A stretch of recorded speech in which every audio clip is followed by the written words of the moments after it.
Good evening, everybody. On behalf of Military Literature and Cultural Festival Foundation, Lucknow, and our mentor, Colonel Sharad Avasthi, a very warm welcome to all of you, especially our esteemed guests, Anuja Chauhan, Easterine Kire, and Rashmi Saksena. They come from Bangalore, Norway, and Delhi. The world is full of conflicts and wars. Today, we discuss two books of substance which talk about it from different perspectives. Sky is My Father, written by Easterine Kire, is a novel on the famous Battle of Khunoma in Nagaland between the Britishers and the Angamis. She Goes to War by Rashmi ji profiles 17 women from J&K, Assam, Nagaland, Manipur, and Chhattisgarh who took up guns and fought shoulder to shoulder with other people of their groups. These are fascinating stories which will make great movies also or web serials. One of them is already on the way. Our moderator for the day is Anuja Chauhan, but she is slightly stuck up. But anyway, I will say something about her. She will be joining us in a very short while.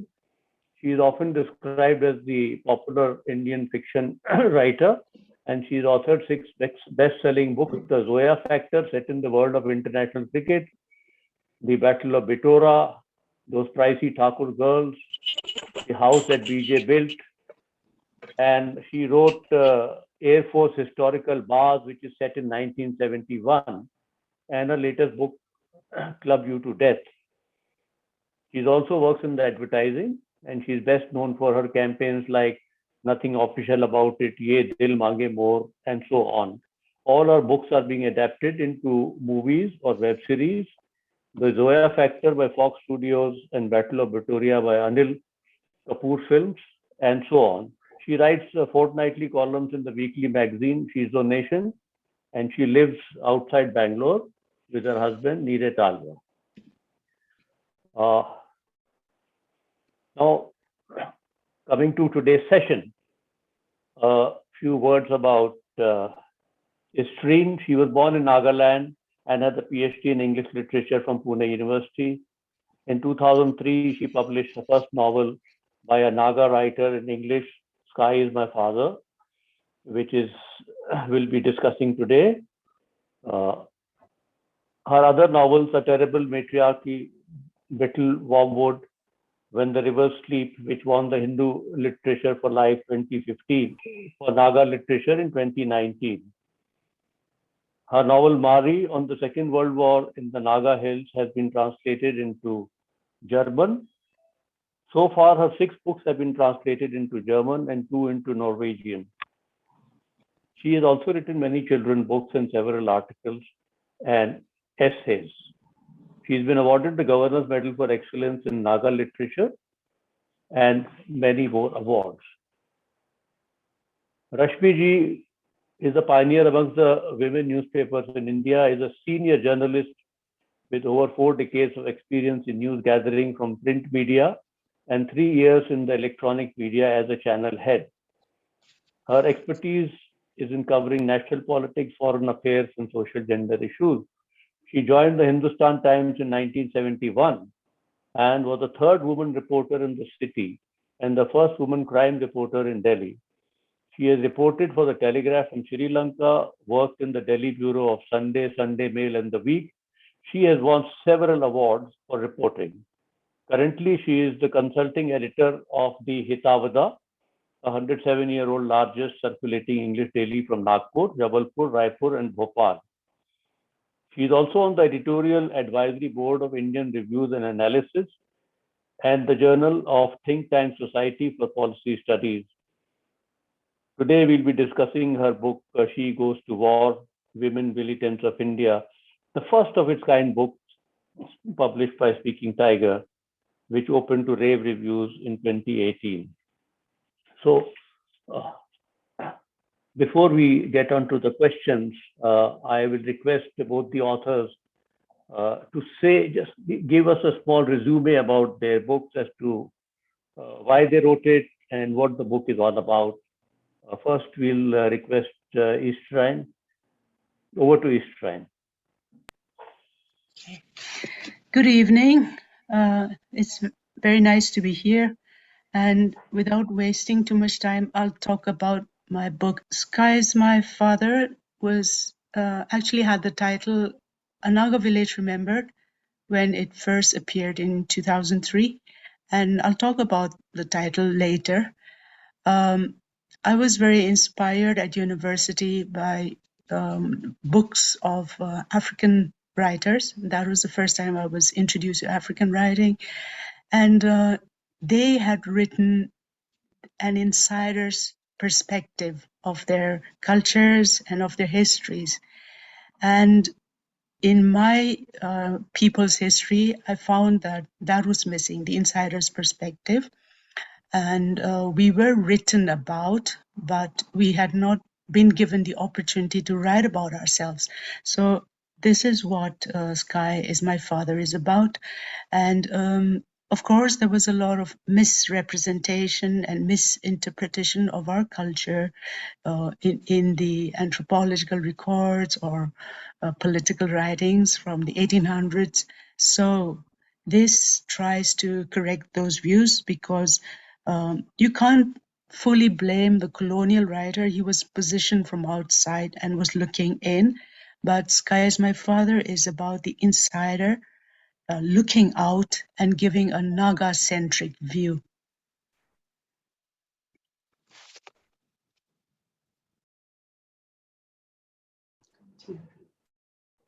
Rashmi ji, she goes to what? Yes. Good evening, and thank you for inviting me to this festival. It's very difficult to start by saying what really got me into writing this book. For me, this is an extension of the sort of reporting I have done over 4.5 decades. You see, this book, what does it actually want to do? What do I want to do with this book? You see, I just thought that in my perception, I had heard so much about women being involved in insurgency or in underground movements or whatever we might like to call them and term them as, each according to the organization they belong to. And I just thought to myself, I always write about people, but why don't I write about these women who have sort of decided to take up the gun, which according to me seemed a little different from the way women actually think and behave. And I was compelled to do this by an impression I got from the government of India authorities, as well as paramilitary, as well as the army and people who were involved in counterinsurgency, to sort of be very dismissive about the role the women were playing in these movements. And I thought they can't just be just people here and there who are not really doing anything. So I'd heard about them everywhere while I was, doing other assignments which were political in nature, or even if they were social events, anything, somewhere in my mind or somewhere in the conversation, these women would crop up, not by name, but, I've written in my book the example I gave of going to even cover an earthquake in Kashmir. And people would say, oh, it's the women militants, women who are connected to organize such organizations who have the maximum money. Or when I went to Andhra Pradesh, they spoke about the houses which were rich because the women had gone and joined the Naxal force, or even in other places. So I set about trying to find them. And when I set out to find them, it was very difficult to find them.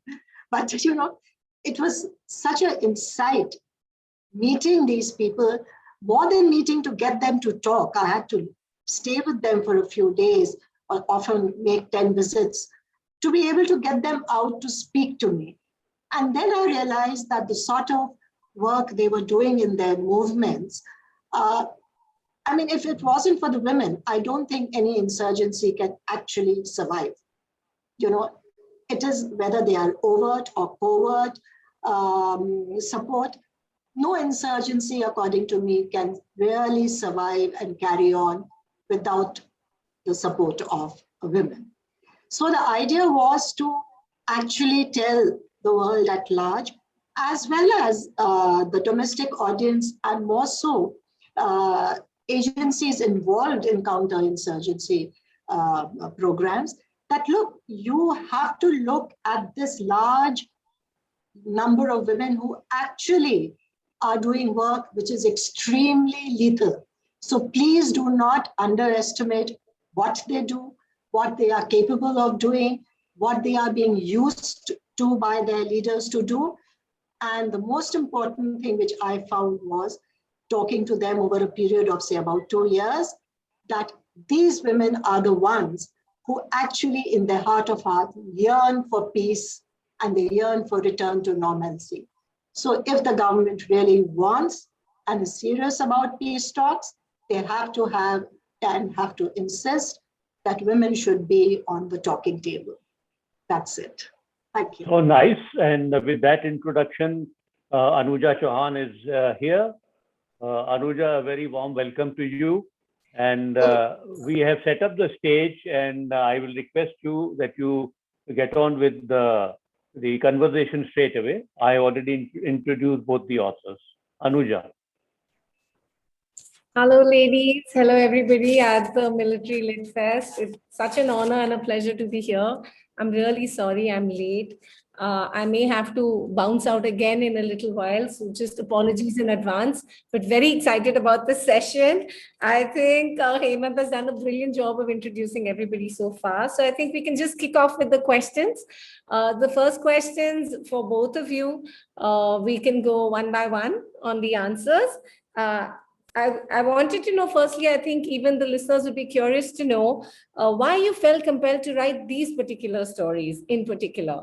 Was there a sense of connection, with the women? Were you just intrigued by them? Or was there a need to correct the version of history that was put out there, or perhaps nuance or enrich it?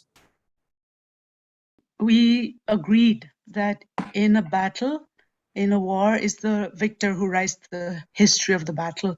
And that's true for every battle. And I want to say that I was interested, and I still am interested, in unwritten history, the other version of the battle. And this is what pushed me into writing this book, because there are always two stories in a conflict. And when we get the victor's version, it's a mono-narrative. And mono-narratives are very dangerous for any community. And mono-narratives create stereotypes about people and races. And in a mono-narrative, the dominant group takes decisions over the minority group. And the dominant group can even insist that the minority group has lower intelligence. It's happened in history in Australia, if we don't have to look very far.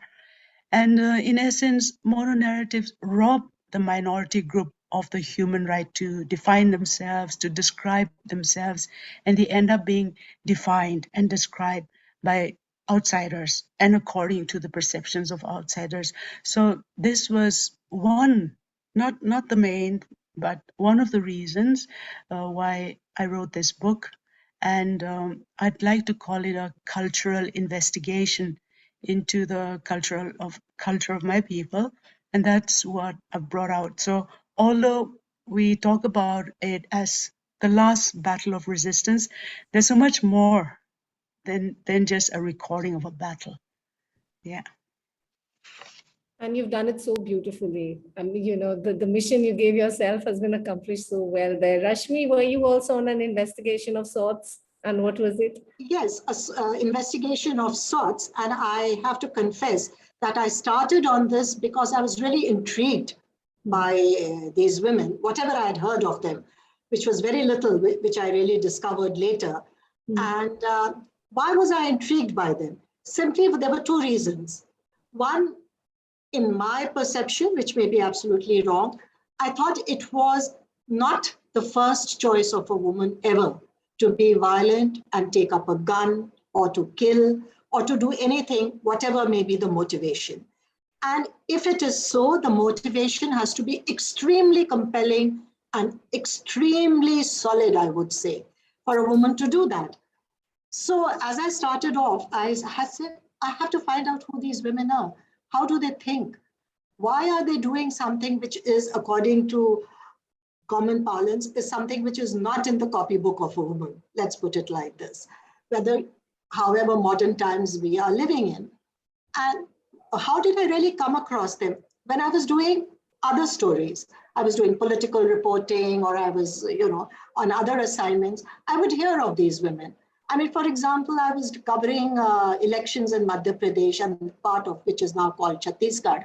And on a ramshackle tea stall, I saw this poster pinned to a tree, which said, Lal Salam to comrades. And all the women, all the photographs were of 9 women, So these were 9 women who had lost their lives in a movement, in this movement organization, fighting the forces. Now, I thought to myself that, my God, if there are so many of them and they are around, how come nobody even, otherwise mentions them when they talk about insurgency? And then as I went along trying to find them and look and spoke to them, I realized that what had been told to me by government agencies and other people who were actually in the front line dealing with these women was not really the complete picture. In one point was, I thought they didn't know enough of their activities. The second point was that they didn't have the infrastructure to really investigate and probe and apprehend these women. And the third part I realized was that,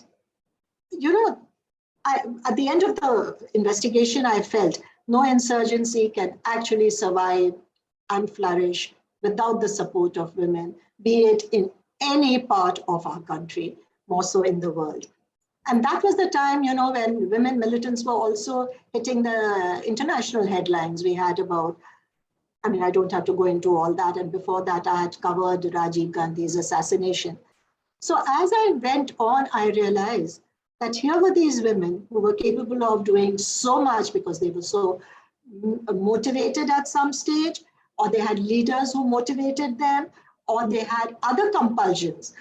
In the whole lot of them, their life had been molded by the conflict they were living in, And so talking to them, I realized that, look, and most of them wanted to leave and come back home at the end of 5-6 years. And the main thing was that, look, we want peace because we want our children not to live in a conflict situation. So I thought, here is the government of India working and talking on peace accords, but we never see a woman on the talking table at all.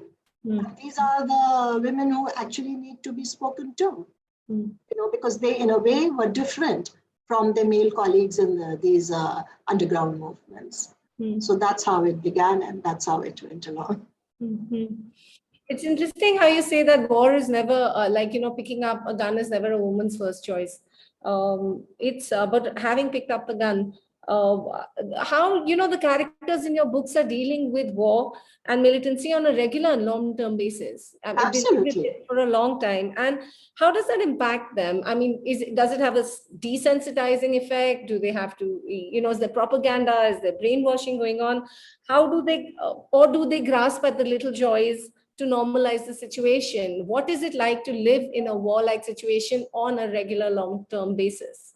Again, it would differ from the geographical area we are looking at and the society they come from. But if you see at a general macro level, women actually don't like conflict because it really impacts them in a way which I think doesn't really impact the men. For them, they see a destruction of a home life, of the going away or killing of the people they love. Who, be it a father, a brother, a husband, son, whatever, and for them, it shakes them. It completely shakes them. So I got an impression that most of them, at least keeping Kashmir aside slightly, women, I feel, take up the gun or do any such thing or join these organizations because they feel that there is a certain sense of injustice. It may be right or wrong, but in their minds, there is something happening. And characters in the people in my book, they've seen destruction, they've seen killing around them. And they say, okay, now this has to come to an end. And I have to fight the forces, whoever they are, which has brought this to me. They get motivated by the situation. That's one. And a lot of motivation comes from the leaders who actually work on them, trying to motivate them and persuading them to join the organization. Just 1 second about Kashmir, why I said it is different. Because there the women also, the ones who have joined these movements, not in a formal way, but for them it's more like a one-to-one relationship with their handler. It's not an organization per se. And for them, they are doing their faithful duty to this man, who in turn is doing a faithful duty to jihad. So it works like that, which may not be really the same thing in Chhattisgarh or in other places like that. Yeah. I got the sense that it's very different in different parts of India, but we'll come to that later. Sure. Easterine, in your book, it's equally about men as women, and it's a village. It reminded me of the little Gaulish village, in the Asterix books. It's they are very brave. It's a very valorous race of people, and they live with conflict. So how does that affect them? That was the question. Yeah, it's completely different from the scenario that Rashmiji talks about, because this is happening in 1800s. And yes, the women were very aware that war was a part of their lives. They married warriors, and then they became war widows and single parents, and they had to raise their children on their own. But they would also try to raise them as warriors. Why? Because I want to explain the cultural investigation I've done. The whole idea of warriorhood, I dealt with the stereotyping of warriorhood. It's not, when we say it's a warrior village, it's not that the people are bloodthirsty, but it was a military strategy. So the military strategy was to make a reputation for themselves. So when you call yourself a warrior village and when you excel in battle, then people fear you. They'll think twice about attacking your village. And the most important activity for the village was not making war, but it was the production of food. So when you had warriors, when you had a mighty warrior and his reputation to protect you, then nobody would come and disturb the stability of the village. You could cultivate rice, and then because that was the staple crop, and then you could harvest in peace, and then you have food. And when you have food, all the functions of the village, like the different rituals, the festivals, marriages, births, deaths, all these can function in a very smooth way. And they're all so important to the village. And of the three, birth, marriages, deaths, I insist that marriages are the most important because it is about continuation of the life of the village. So all these are connected. How warriorhood gives them the opportunity to do this. And then the role of the women. There were no women warriors in my tribe. I know of other Naga tribes where they had women warriors, but we don't have time to talk about that today. But there was something so noble about warriorhood. Why they chose to be warriors was in order to protect the most vulnerable members of society. So everything was decided by how to protect women and children. And even in this war, the battle with the British, it came to an end. They enacted a treaty because they said, we have to think of the women and children, they're suffering. So we have to put an end to the suffering and bring peace back again by making peace with our enemy. So yeah, that was the role of women. That was a place of women. It was a difficult place, but it was also a place where she was so protected by the whole philosophy of warriorhood. It's so interesting that your book is set in the 1800s and Rashmi's is set now, but nothing seems to have really changed. I mean, Really? Really, yeah, really. compulsions are the same. Yes. Rashmi, you must have met so many women face to face, militants. Yes. What was I that did. like? Tell us a little about that. Like, what So, Anuja, I met about 100 such women, Huh. but I picked up only 16, because I had to sort of get a representative stories, Most of them were repetitive. Yeah. So I had to pick and choose. So then I chose them. Jammu and Kashmir was a very difficult terrain because, we still haven't got used to the idea, of what women actually do there. Because unlike other places, they don't really join the organization per se, as you have in Nagaland, Assam, Manipur, or even Chhattisgarh for that matter. As I had mentioned earlier, they are run, as they say, by their handlers who are wherever, I think usually across the border. So, and they are used for different things, not so much as actually combat per se. If they are armed, it is basically, in most cases, to defend themselves if caught.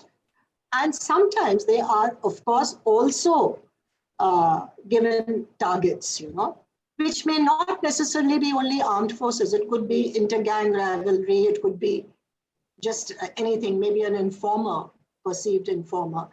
So, as I said, in Kashmir, it's a different role. But even while as I was talking to these women, I realized that the role of women in these various organizations has also evolved over the years. They have moved from being mere sympathizers to overground activists, and then they have become, preachers in a way, and motivators, and then they have moved on to becoming armed combatants, which doesn't mean that they don't do the other roles. They do everything, but becoming, taking part in what they call, in what we also see as low intensity conflict, So that happens when they are in organized camps and groups, but that does not happen in Kashmir. They are not part of a fighting force, let's put it like that. Yeah. And that's when I realized that I don't think we have really understood how lethal these women are and what they are capable of doing. And until and unless we understand that, how is insurgency going to be brought to an end? Because after all, conflict at some stage has to be resolved and should be resolved. So unless and until everybody understands what these women do, what they are capable of doing, what they are motivated to do, I don't think we can really come to any positive conclusion and solution to these things.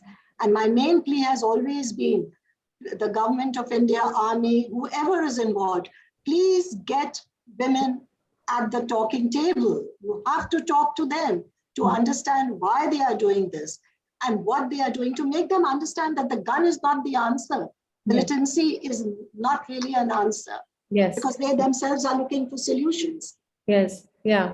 It's what they say, that at the end of the day, even after fighting, you have to sit down on the table and talk. So why don't you just sit down and talk to begin with, and spare it? No, Anuja, my point is that women who have been in this organization, should be at that table. Should be at the table. Yeah. And as Easterine makes the point that eventually, everything was settled down in that particular conflict because everyone was worried about the women and the children, and they used the influence in that sense. Easterine, your book was earlier called A Naga Village Remembered. And then in the next publication with Speaking Tiger, you've changed it to Sky is My Father. Why did you change the title? Because this is a much more evocative title. Is it to do with the oral traditions, perhaps, of the Nagas? The truth is, my publisher wanted a different title from the original. So I'll explain Sky is My Father to you. I was very fond of a Naga village remembered, but I'm happy with Sky is My Father because it is also in the book, and it's actually a prayer, an Angami prayer, and it's a prayer of empowerment. So when a man was spirited away and he is brought back, I'll just read a little. Yes, I'll read a few lines. He was brought back by people who looked for him. He was spirited away, so there was no way that he could come back to the village himself. But his clansmen went out and got him.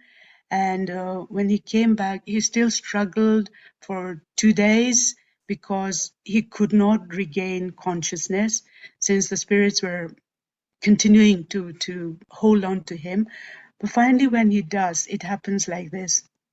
He could not speak, but those by his bedside saw him struggling. Deep moans had escaped him. The most fearsome experience had been the darkness, not being able to see beyond it, a thick, numbing darkness that chilled his blood with its unpredictability. Shizu had not been able to think straight.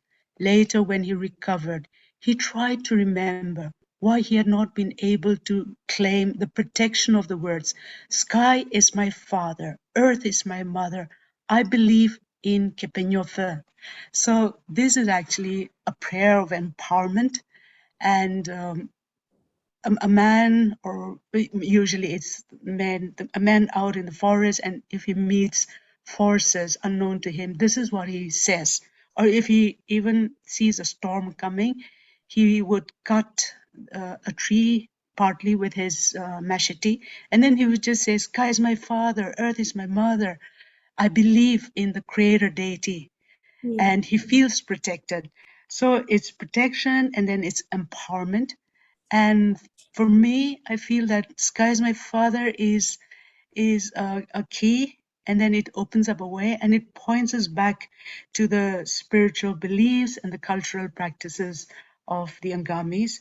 And it goes back to the core of our culture. How has the core of your culture been influenced by these clashes, by the war that you cover in your novel, and subsequent struggles, with the white oppressor and so on? The culture, the religion and ethos of the Nagas, how has it changed? How has it been affected? Of course, like any other community, it was affected by modernization. We had no roads before 1800s, and before the British came, we had no roads, and we had no proper roads before the Second World War, which people always refer to as the Japanese War, because we had the Japanese invasion. So it's the Japan War. And that was when part of the war efforts was making roads. And the roads opened up so much, opened up the villages to so many influences. Schools, for instance, schools, and then eventually colleges, and a whole colonial infrastructure was left behind. But I'm very proud to say that something that has not been destroyed is our culture. Come to the villages, you will see the culture of the Naga still intact. And even if you come to the towns, townspeople are aware of their culture. So this is something that the older generation has very carefully passed down to our generation, and then to our children, to grandchildren. So yes, there have been changes, but not at the core. And many people believe that Christianity changed Naga culture drastically, but in my cultural investigations, I found out that there was a different Christianity that we embraced. It was a nativized Christianity because they found so many similarities between the old religion and the new. So they just took from the new what they understood from the old religion. And I call that nativized Christianity. That's Indians. We do that. We take people's cuisines and we Indianize them. Right. And, yes, we do that with absolutely everything. Yes. Yeah. What a feminism, ladies. Girls, it's a very powerful image, a woman with a gun, a militant. It seems that this woman is sort of liberated and she's, how true is that image really? How is a woman's experience of conflict different from a man, and how is it similar? And does she feel that the same subservient role that she plays out in peacetime also carries on here? Is there something to do with the fact that when men go off to fight, then women come to the fore? How does war affect a woman's power equation in society? Rashmi. Anuja, see, it depends on what is one's definition of a liberated woman. Now, I'll give you an example which is not really mentioned in the book, but when I was in Chhattisgarh and I was talking to these women, because I had been fed stories by the police that, these women don't come on their own, they are abducted, they are kidnapped, they are raped, and therefore they have to join this. So I asked one night while we were all sleeping in this forest on these mats, I asked one of the women who was sleeping next to me, I said, do these guys force you to, have sex with them and be friendly with them and you won't believe, Anuja, she just sat up like this and looked at me and said, all this happens to you city women. I mean, and I said, what do you mean by that? Yeah. She says, no, we decide who we want to sleep with. Where is the question of anybody forcing us? Says, who are people like you, you are told to go and marry somebody, then you're going out on the road and somebody catches you and rapes you. I mean, according to her, they were liberated and people like we were the poor victims in, this society where we really had no choice, so to say. And then she looked at me and said, and it's not that we don't want to sleep with people. We sleep with whoever we feel like. It doesn't mean like a lasting relationship. And that's when I learned, she told me that, when these men, they join these organizations, they all have to have an operation. They're all sterilized so that, the women don't get pregnant. I said, oh, is that so? She says, yeah. And once these men leave the organization to get married, they are given 300 rupees to go to the Raipur hospital and reverse the operation. Now, this is a picture which is in total contrast to my story from Kashmir about this lady a girl, 16-year-old, who went to POK and was totally exploited. Yes.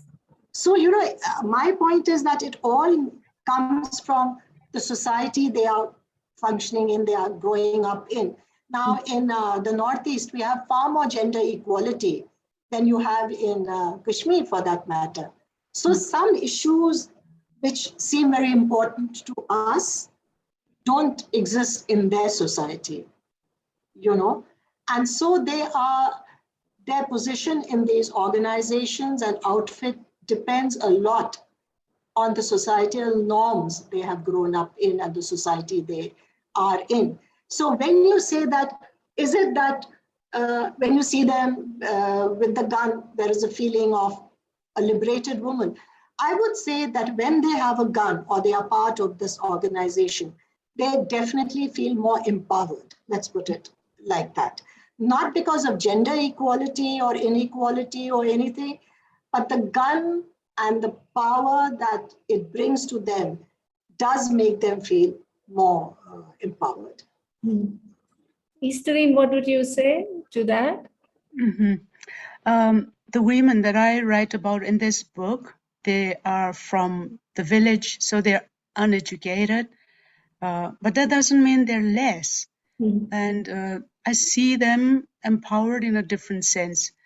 They don't go to battle. It's the men who go and do battle. But when they are widowed, they become the sole provider for the family.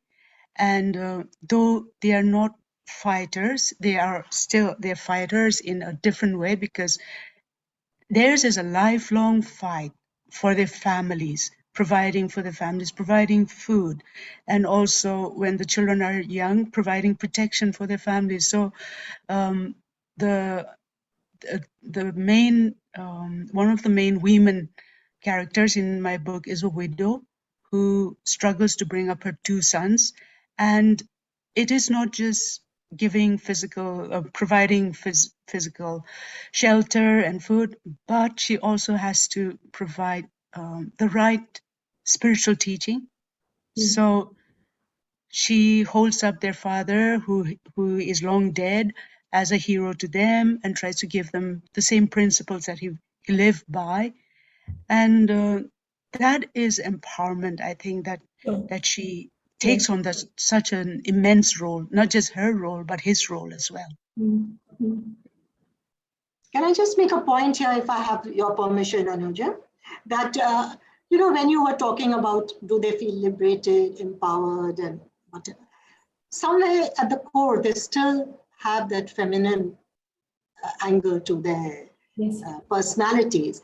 And I was speaking to this during my conversation with Abuli, who was the one who from Nagaland who marched to China, And when I met her, by then she was a grandmother, and she had already had 5 children. She had lost her husband earlier, married another guy, and from the thing. So I asked her, in the middle of all this conflict, running from one place to another, doing whatever, you managed to have 5 children. I mean, so, I like to read what she said to me. She said, she looked at me, in a very, what would I say, beseeching manner, that please try and understand. Yeah. And she said, we are also humans. We may be rebels or insurgents or even terrorists, as many call us, but we are normal women. Mm-hmm.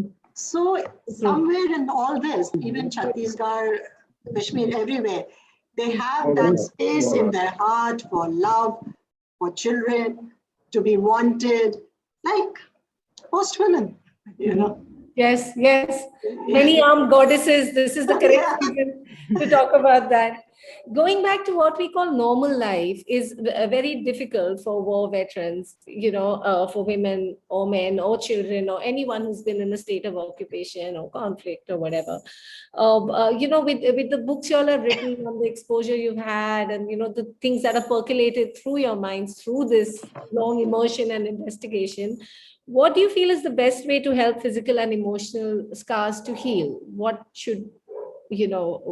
would be your takeaway on that? Easterine, if you could start, please. Yeah.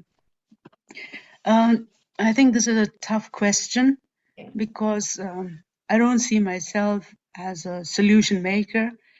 In my context, I'm a recorder of history. And I interviewed many men, actually, because their grandfathers, their great-grandfathers had passed down the story to them. The great-grandfathers who were, excuse me, young children at that time when the war happened were eyewitnesses to the battle. So this is how I got it. And I think it's pertinent and relevant to tell you what my narrator said. So one of them said it was his spiritual life. He found peace through spiritual life. He found prayer and believing in God, connecting to the life of the spirit. This was what gave meaning to him. And that would be my answer. That would be the answer that I would provide to this question. Mm-hmm. And in India, where there are so many gods, this is a solution that is still relevant for all of us, I feel. Yeah. Right. Rashmi? again, as Easterine said, people like her and me, what do? We just tell stories as we see them and investigate and find out. It's not really my place to give you a solution, but there are two things in my book. One, the craving for these women to return to a normal family life and have children. And that can only happen, according to them, if there is peace. They don't want to bring forth children and bring them up in a conflict area. That's one. And then there has to be a turning point somewhere. Now, when you look at, there's one story here from Manipur about this lady called Khunoma. And the turning point, she was a person who had an award over her head, people were looking for her. And she was not only an extortionist, but she was an assassin for her group. She would go and kill or assassinate the person who was disloyal to the organization. The turning point in her life came when she went to look for this man, and she found him at home and called him out. And his wife, this man's wife, knew why this man was being called out by Khunoma. And she said, no, I'm not letting my husband go alone. I'm going to come with him. So Khunoma had no choice, and she takes him to this field and says, points the gun that she's going to. So what this man's wife does is that she drapes herself around this man. And Khunoma's men are trying to struggle with her, trying to take her. So she loses the chadar she's wearing, her sarong and everything, and she's absolutely naked. But she has no idea that this is happening. And, she's just trying to protect this man. That was the turning point for Khunoma. She said, here was this woman who was doing everything to protect the life of a man. And here I was just taking her life because somebody had told me that go and kill this man. And then she, as Easterine pointed out, also turns to religion. And now she is a faith healer. This is how she survived. She's become a faith healer. And other women who I met, see, in Kashmir, the story is very different. Most of them don't make it after 2-3 years of being in these movements. They are either killed by the police or they're killed by their own people who feel that they've become double agents and things like that. So it's very difficult to say what happens there.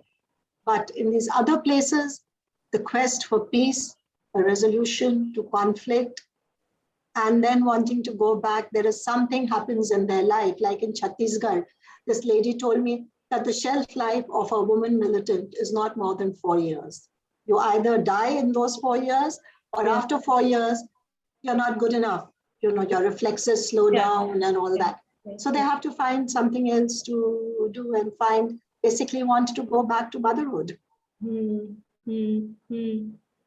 Religion as the solution is, I think, slightly problematic. But there's lots more discussion to be had here. Hemant, I would really request you to open the floor to questions from the audience now and take over from now, because I think I may have to bounce back into my other meeting for a little while. We understand that you have a very important thing which has come up all of a sudden, and I will open the questions now. There are 2 questions which are in the chat box. Both are actually directed towards Rashmi ji. But before that, I would also have 2 questions, one for Rashmi ji and one for Easterine. First to Easterine, in the book it is written that the British commander is saying the spirit of Khunoma must be quenched. As a military operation, almost about 3,500 British soldiers from various companies. They moved from Sagar, they moved from Assam, and they moved from Manipur, and they moved from Silchar side to congregate just to conquer this small village. So there is a military way of executing this operation, while one side also has guns apart from the superior numbers. And yet the great Khunoma on that hilltop fought on. Can you throw some light on this military aspect? Yeah,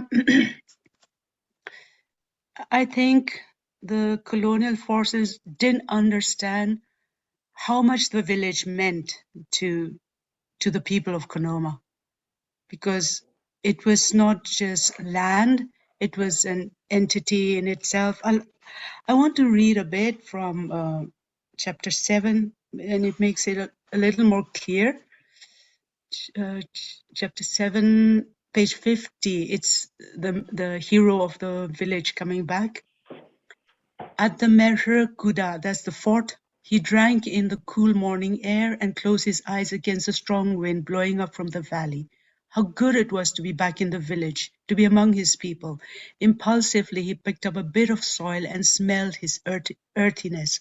He felt bonded to the village, to the land, and feelings surged up in him that he'd never known before. I should feel so strongly for a mistress, he mused, smiling to himself. That was what this village did to her men. She bonded them so strongly to her. They were always striving to prove themselves men enough for her. See, that is the answer. The amazingly strong bond they had. It's almost a human bond, and it was really very unthinking of the British Army to think that they would be destroyed by might, because there was something spiritual about the resistance of the warriors of Khunoma. And it was a natural fortress, as we said. And then the words that you quoted were by Colonel Johnston, who came down from Manipur. And for him, the solution was just destroy it completely and annihilate it, and then that problem will be over. But he did not take into consideration the history behind it, because Khunoma had been burned 5 times before that, different years, 1849, 1850, repeatedly burned. So he did not reckon with the spirit of the village and the spirit of the people when he did that. Does that answer your question? I think I went a little... So beautifully put across. Mera gaon, mera desh, it's so important. Rashmi ji, before I come to the questions from the audience, there is a kind of struggle which the militant who went to Pakistan to get trained. But on the other side, you have this Naga young girl who joins the organization with about 4 of them, and they travel for almost 6 to 9 months, almost 1,500 kilometers, with almost 800 people, and reach Kunming in China. Obviously, China was behind all these insurgencies. Even today, yes, we have a topic a few days later, collusivity between the people, but only 10% reached. I just want to ask, what is the resilience and the professionalism purely from the point of view of their ability to carry out 20 odd different tasks, which you have defined for every other lady who picked up the gun? So how tough that experience of the Naga girl was? It was very, very tough. If it's in my book. It's not only the physical problems she faced, but there were emotional problems that also came along with it. When she loses her friends crossing the river, or being killed by the army from Myanmar, then Burma. So, both the struggles go on simultaneously. And how does she overcome it? They find their way of doing it. It was a long trek. Only 3 women survived and she was, of course, one of them. In fact, they were a group of 375 and 20 women. And of the 20 women, only 4 could make it across. So you can imagine how tough it was. But I think women really have that. I mean, I'm not saying it just because I'm a woman, but they really have that resilience and inner strength, which they draw upon when they are absolutely motivated. Once they are motivated, they seem to bring out the best in them. And my book talks about her physical problems, of course, And then she also talks about when she lost her friends and she couldn't stop to help them, what did she do? She sat by the lakeside and wove a shawl, which she left as a gift, or what should I say, as a peace thing for her soul, friend's soul. So I think it is not in the journey was not only so much of the physical, which was of course tremendous, but the emotional toll it took on these women, which is worth reading. You know. So if your question is that can they be as tough as men? Yes. Emotionally, they have other problems, but they also are tough enough to be able to deal with them and find solutions. And do they scar them? Yes, they do. They leave scars. Fascinating stories. There is a query from Colonel R.S. Sidhu, who has recently penned 2 books. One is Success Through Madness and one is on the China. He's also a defense analyst. He's asking, why is it that we are not hearing of women in J&K actively wielding the weapon? Is it cultural or religious, where women are assigned inferior roles to male? Also, do you support women in combat roles in the Indian Armed Forces? If yes, then should they have a similar standard as men? Should we come to the first question first? Okay. Is that it? The first question being why we don't hear of women wielding the gun in Kashmir. You see, what happens is that in Kashmir, when this insurgencies, let's talk about the 1990s. That was the time when JKLF was really at the fore and recruiting people. And the first time they thought of sending people across to POK for training. But what happened that the first lot, which I've written about, this girl, Ruhi, in this book, she was one of the 4 women who went across for POK. But her experience was so scary for the women, you know, what she had undergone and what she was going through. It made the women themselves realize that they could do little for the cause if they were to go and take this sort of training, because they were going to be exploited sexually also. And that again has something to do with the sort of patriarchal conservative society they were living in and they were governed by. So while at some stage the militants, the men militants and leaders in Kashmir did toy with the idea, but that group which Ruhi went with was the first and the last group of women. Of the 4 women that went there, only Ruhi came back.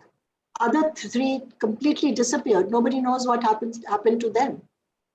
You know, and Ruhi's story itself is very dramatic as to what happened to her over there, how she was made to marry somebody, and then she came back, she was already pregnant. This man came and he just left her at the Nizamuddin railway station and disappeared. Then she went back home, and what happened? It's, you know, in Kashmir, her story became the talk of every house, and it became a deterrent for women to join.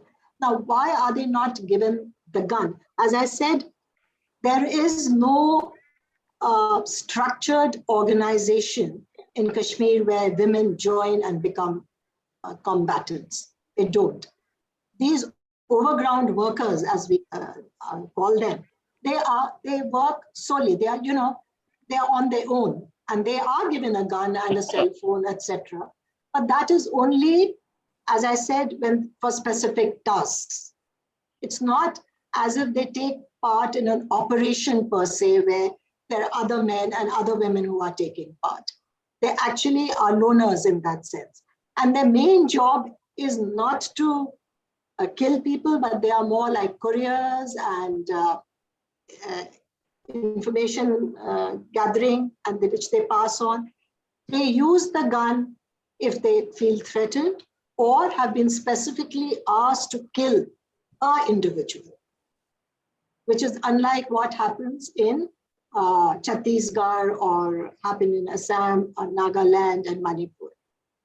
They are not part of the armed combatants of a structured group.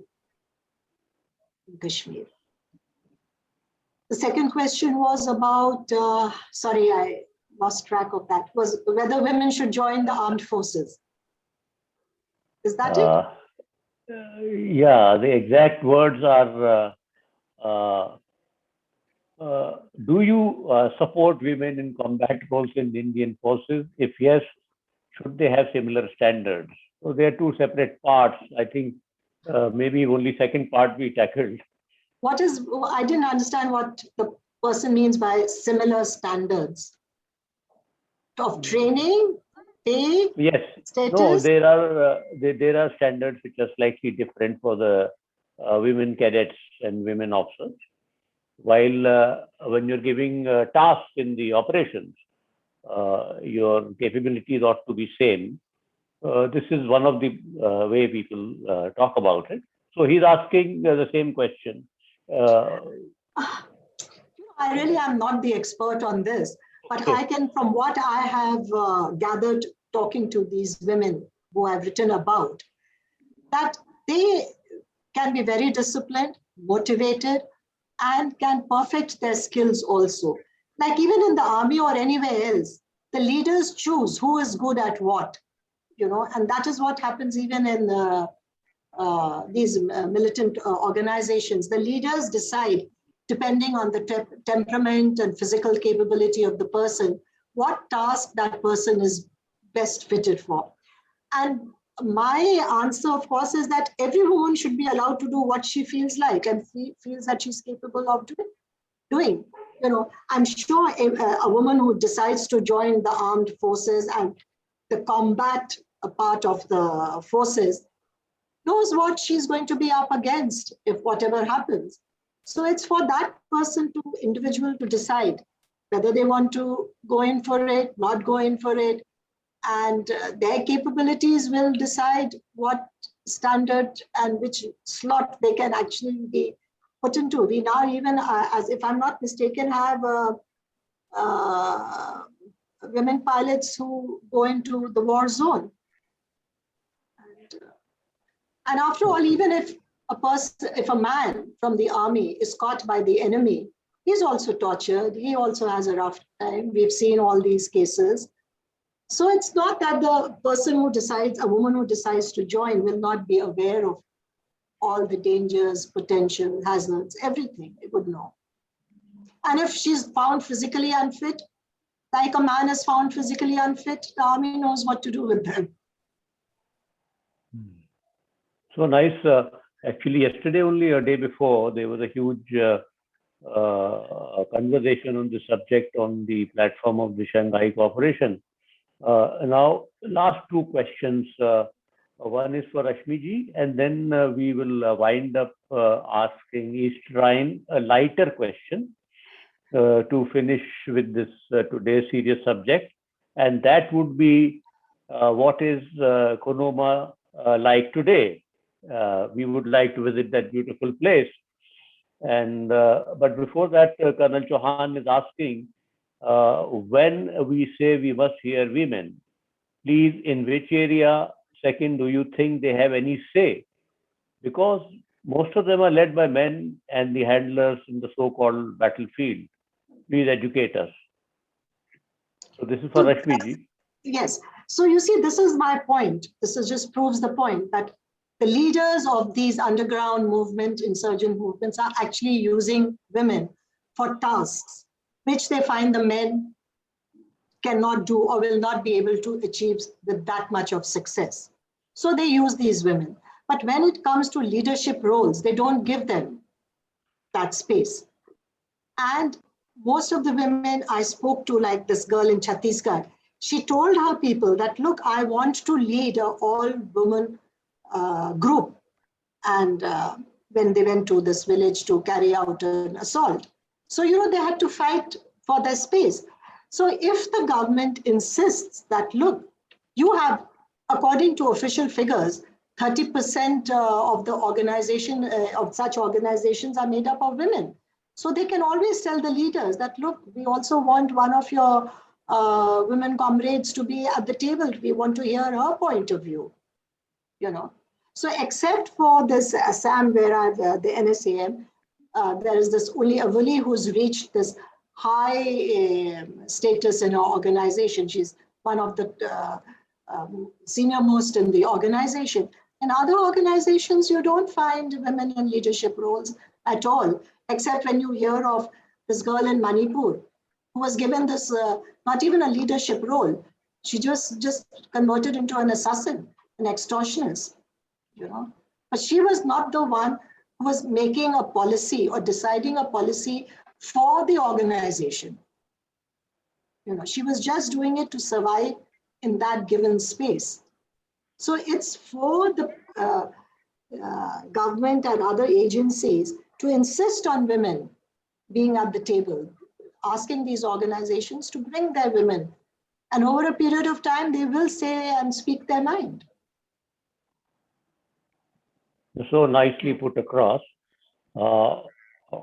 Before I thank everybody and sum up, I will request Easterine to tell us something about Khunoma as it exists today.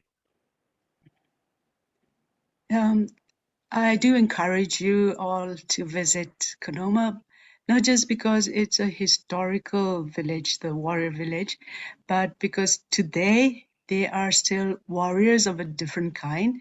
They promote ecotourism. They are now, they've turned from hunters into conservationists.